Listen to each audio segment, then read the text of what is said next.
Have you ever considered that those dusty school yearbooks up in the attic, down in the basement, or sitting on the shelf can be a family history resource?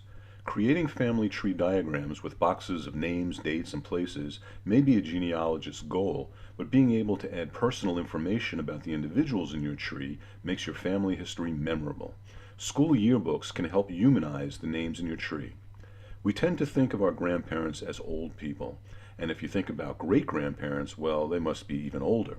It's understandable, but they weren't always old. They were school children, and many of them played sports, joined clubs, played in a band, or took part in other activities. Where can you find out about what they were interested in and how they spent their school days? From their school yearbooks.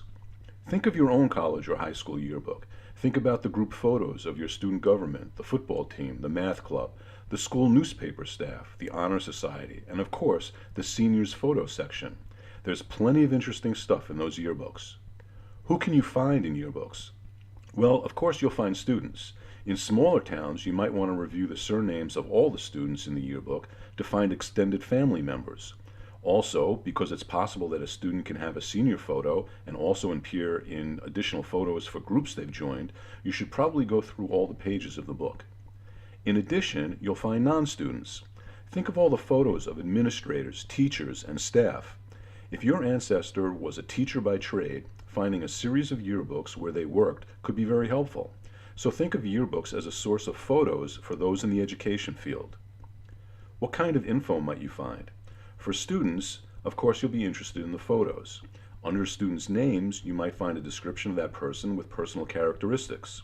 There might be a very early indication as to what occupation your relative wanted to pursue for the rest of their life. You may also find a list of interests and clubs that they joined, along with any athletic teams that they were a member of. And you could find that they were a member of a fraternity or sorority. If so, that could be a group to follow up with. Many yearbooks will also have other general information in them. They may have a section on the history of the school and the town where your relative grew up. There may be the editor's take on what was going on in the country, in the world, or even locally. You may find socially relevant pages on sections during war and anti-war years, as well as groups that would indicate other changes in the greater society. Some yearbooks have sections for sponsors with advertisements that could be interesting to review. And of course, you'll get an idea about the fashions and hairstyles of the times. Where can you find yearbooks? The most obvious source would be the school itself, if it's still around.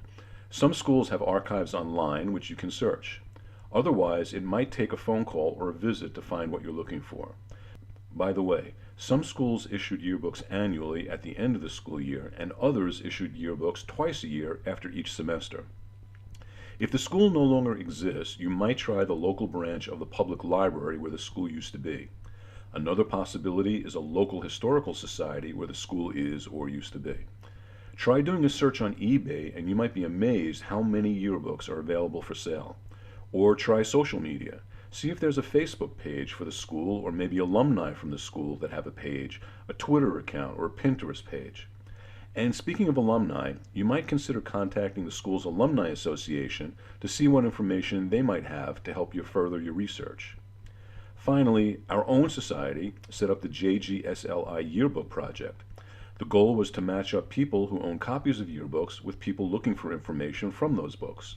These volunteers will do lookups for those requesting information. See our website for further information. There are a number of other online yearbook sites. Two free sites worth checking are classmates.com and the Internet Archive. Classmates requires you to register, but you can access yearbooks without charge. Internet Archive, which you may be aware of as the Wayback Machine, is a free source. Just enter yearbooks in the search field and see what you find. And on the subscription side, Ancestry.com has a significant collection of scanned yearbooks. If you don't have a subscription, try your local library to see if they do. As you can see, student photos and the kind of information you can find in school yearbooks will add color to the individuals in your family tree. But don't think that this search step will be a quick lookup.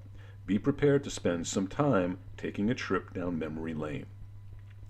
This has been another helpful video from the Jewish Genealogy Society of Long Island.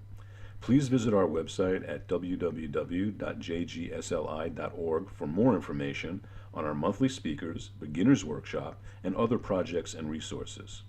And visit our Facebook page where you can take part in conversations with experienced researchers. Whether you're on Long Island or an out-of-towner, we'd love to hear from you. Good luck with your research,